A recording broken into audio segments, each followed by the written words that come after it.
ನಮಸ್ಕಾರ ಸ್ನೇಹಿತರೆ, Kannada jobs corner YouTube ಚಾನೆಲ್ಗೆ ಎಲ್ಲರಿಗೂ ಸ್ವಾಗತ. 2023ರಲ್ಲಿ ಕರೆಯಲಾದಂತಹ 540 ಗಸ್ತು ಅರಣ್ಯ ಪಾಲಕ ಅಂದರೆ ಬೀಟ್ ಫಾರೆಸ್ಟರ್ ಹುದ್ದೆಗಳ ಒಂದು ನೇಮಕಾತಿಗೆ ಸಂಬಂಧಪಟ್ಟಂತೆ ನ್ಯೂ ಅಪ್ಡೇಟ್ ಅನ್ನ ಇಲಾಖೆ ತನ್ನ ವೆಬ್ಸೈಟ್ ನಲ್ಲಿ ಪ್ರಕಟಿಸಿರುವಂತದ್ದು. ಇದರ ಬಗ್ಗೆ ಒಂದಿಷ್ಟು ಮಾಹಿತಿಯನ್ನ ಈ ಒಂದು ವಿಡಿಯೋದಲ್ಲಿ ಮುಂದೆ ನೋಡ್ತಾ ಹೋಗೋಣ. ನಮ್ಮ ಚಾನೆಲ್ ಅನ್ನ ಯಾರಾದ್ರೂ ಹೊಸದಾಗಿ ನೋಡ್ತಾ ಇದ್ರೆ ಸಬ್ಸ್ಕ್ರೈಬ್ ಮಾಡಿ ಹಾಗೂ ಪಕ್ಕದಲ್ಲೇ ಇರುವಂತಹ ಬೆಲ್ ಬಟನ್ ಅನ್ನ ಕ್ಲಿಕ್ ಮಾಡಿ. 2023ರಲ್ಲಿ ಕರೆಯಲಾದಂತಹ 540 ಗಸ್ತು ಅರಣ್ಯ ಪಾಲಕ ಹುದ್ದೆಗಳಿಗೆ ಸಂಬಂಧಪಟ್ಟಂತೆ 1:20 ರೇಷಿಯೋದ ಆಧಾರದ ಮೇಲೆ ಫಿಸಿಕಲ್ ಎಕ್ಸಾಮ್ಗೆ ಅರ್ಹರಾದಂತಹ ಅಭ್ಯರ್ಥಿಗಳಿಗೆ ಏಪ್ರಿಲ್ 14, 2025ರಿಂದ ಫಿಸಿಕಲ್ ಎಕ್ಸಾಮ್ ಅನ್ನು ನಡೆಸಲು ನಿರ್ಧರಿಸಲಾಗಿರುವಂತದ್ದು. ಇನ್ನು ಅಭ್ಯರ್ಥಿಗಳಿಗೆ ಫಿಸಿಕಲ್ ಎಕ್ಸಾಮ್ ಸಮಯದಲ್ಲಿ ಅಭ್ಯರ್ಥಿಗಳ ಒಂದು ಎಲ್ಲ ಡಾಕ್ಯುಮೆಂಟ್ ಗಳ ಮೂಲ ಪ್ರತಿಯನ್ನ ವೆರಿಫಿಕೇಶನ್ ಮಾಡಲಾಗುತ್ತದೆ. ಈ ಸಮಯದಲ್ಲಿ ಅಭ್ಯರ್ಥಿಗಳು ಆನ್ಲೈನ್ ಅಪ್ಲಿಕೇಶನ್ ಫಾರ್ಮ್ ಅನ್ನು ಸಹ ಸಬ್ಮಿಟ್ ಮಾಡಬೇಕಾಗಿರುವಂತದ್ದು. ಅಭ್ಯರ್ಥಿಗಳು ಈ ಹುದ್ದೆಗಳಿಗೆ ಅರ್ಜಿ ಸಲ್ಲಿಸಿ 2 ರಿಂದ 3 ವರ್ಷ ಕಳೆದಿರುವುದರಿಂದ ಸಾವಿರಾರು ವಿದ್ಯಾರ್ಥಿಗಳ ಬಳಿ ಇದೀಗ ಅಪ್ಲಿಕೇಶನ್ ಫಾರ್ಮ್ ಇಲ್ಲವಾದ್ದರಿಂದ ಅಂತಹ ವಿದ್ಯಾರ್ಥಿಗಳಿಗೆ ಅರ್ಜಿ ಫಾರ್ಮ್ ಅನ್ನ ಡೌನ್ಲೋಡ್ ಮಾಡಿಕೊಳ್ಳಲು ಇಲಾಖೆ ತನ್ನ ವೆಬ್ಸೈಟ್ ನಲ್ಲಿ ಅರ್ಜಿ ಫಾರ್ಮ್ ಅನ್ನ ಡೌನ್ಲೋಡ್ ಮಾಡಿಕೊಳ್ಳಲು ಲಿಂಕ್ ಅನ್ನ ಬಿಡುಗಡೆ ಮಾಡಿರುವಂತದ್ದು.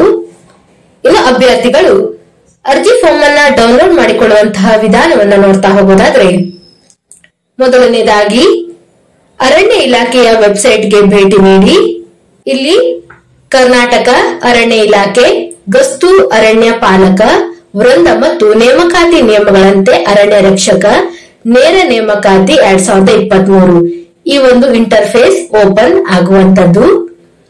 ಇಲ್ಲಿ ಅಭ್ಯರ್ಥಿಗಳು ತಮ್ಮ ರಿಜಿಸ್ಟ್ರೇಷನ್ ಐಡಿ ಮತ್ತು ಪಾಸ್ವರ್ಡ್ ಅನ್ನ ಹಾಕಿ ಲಾಗಿನ್ ಆಗುವ ಮೂಲಕ ತಮ್ಮ ಒಂದು ಅಪ್ಲಿಕೇಶನ್ ಫಾರ್ಮ್ ಅನ್ನ ಡೌನ್ಲೋಡ್ ಮಾಡಿಕೊಳ್ಳಬಹುದಾಗಿರುವಂತದ್ದು.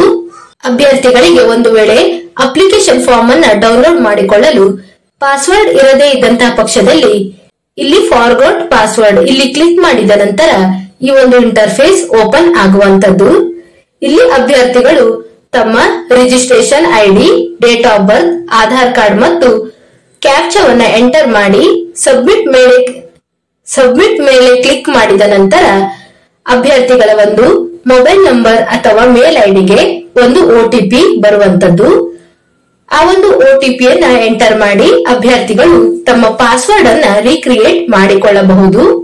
ಇನ್ನು ಒಂದು ವೇಳೆ ಅಭ್ಯರ್ಥಿಗಳ ಒಂದು ರಿಜಿಸ್ಟ್ರೇಷನ್ ಐಡಿ ಇರದೇ ಇದ್ದಂತಹ ಪಕ್ಷದಲ್ಲಿ ಫಾರ್ವರ್ಡ್ ರಿಜಿಸ್ಟ್ರೇಷನ್ ಐಡಿ ಇಲ್ಲಿ ಕ್ಲಿಕ್ ಮಾಡಿದ ನಂತರ ಈ ಒಂದು ಇಂಟರ್ಫೇಸ್ ಓಪನ್ ಆಗುತ್ತದೆ.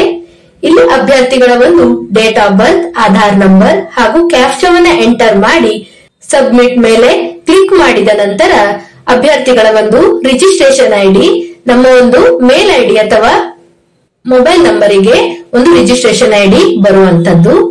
ಇನ್ನು ಅಭ್ಯರ್ಥಿಗಳು ಒಂದು ವೇಳೆ ತಮ್ಮ ರಿಜಿಸ್ಟ್ರೇಷನ್ ಐಡಿ ಮತ್ತು ಪಾಸ್ವರ್ಡ್ ಇದ್ದು ಅಪ್ಲಿಕೇಶನ್ ಫಾರ್ಮ್ ಇರದೇ ಇದ್ದಂತಹ ಪಕ್ಷದಲ್ಲಿ ಡೌನ್ಲೋಡ್ ಮಾಡಿಕೊಳ್ಳುವಂತಹ ವಿಧಾನವನ್ನು ನೋಡೋದಾದ್ರೆ, ಲಾಗಿನ್ ಇಲ್ಲಿ ಕ್ಲಿಕ್ ಮಾಡಿದ ನಂತರ ಈ ಒಂದು ಇಂಟರ್ಫೇಸ್ ಓಪನ್ ಆಗುತ್ತದೆ.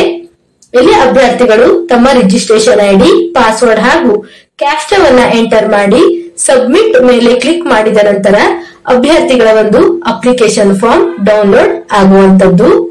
ಈ ರೀತಿಯಾಗಿ ಅಭ್ಯರ್ಥಿಗಳು ತಮ್ಮ ಒಂದು ಅಪ್ಲಿಕೇಶನ್ ಫಾರ್ಮ್ ಅನ್ನ ಡೌನ್ಲೋಡ್ ಮಾಡಿಕೊಳ್ಳಬಹುದು. ಈ ಒಂದು ವಿಡಿಯೋ ನಿಮಗೆ ಇಷ್ಟವಾಗಿದ್ದಲ್ಲಿ ಒಂದು ಲೈಕ್ ಮಾಡಿ, ಶೇರ್ ಮಾಡಿ ಹಾಗೂ ಸಬ್ಸ್ಕ್ರೈಬ್ ಮಾಡಿ. ಜೊತೆಗೆ ಪಕ್ಕದಲ್ಲೇ ಇರುವಂತಹ ಬೆಲ್ ಬಟನ್ ಅನ್ನು ಕ್ಲಿಕ್ ಮಾಡಿ. ಏನಾದರೂ ಡೌಟ್ಸ್ ಇದ್ದರೆ ಕಮೆಂಟ್ ಬಾಕ್ಸಿನಲ್ಲಿ ಕಮೆಂಟ್ ಮಾಡಿ. ಇನ್ನೂ ಹೆಚ್ಚಿನ ಮಾಹಿತಿಗಾಗಿ ನಮ್ಮ ಚಾನೆಲ್ ಅನ್ನು ಸಬ್ಸ್ಕ್ರೈಬ್ ಮಾಡಿ.